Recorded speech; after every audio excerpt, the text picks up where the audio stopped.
अस्सलाम वालेकुम अज़ीज़ तलबात। कल हमने इस्तारा पढ़ा था। इस्तारा जैसे मैंने आपको बताया था अरबी ज़बान का लफ्ज़ है जिसका मतलब है उधार लेना। इसमें अल्फाज अपने हकीकी मानों के बजाय मजाजी मानों में इस्तेमाल होते हैं और इसके हकीकी और मजाजी मानों में तशबीह का ताल्लुक़ मौजूद होता है। अरकान इस्तारा 3 है।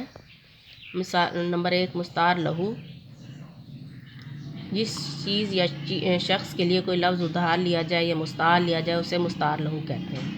मुस्तार मिन्हू, जिससे कोई लफ्ज़ उधार लिया जाए उसके मुस्तार मिन्हू उसको कहते हैं।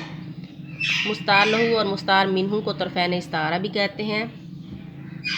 ये बात भी ध्यान में रखनी चाहिए कि इस्तारे में मुस्तार लहू का जिक्र नहीं होता, अलबत्ता हम अपने कयास से या अंदाजे से उसको मालूम करते हैं। नंबर 3 वजह जामा। मुस्तार लहू और मुस्तार मिन्हू में पाई जाने मुश्तरका खूबी या वजह जो है वजह जामे कहलाती है। वजह जामे कभी इस्तारे में ज़िक्र मौजूद नहीं होता, अलबत्ता गौर करने से समझा जा सकता है।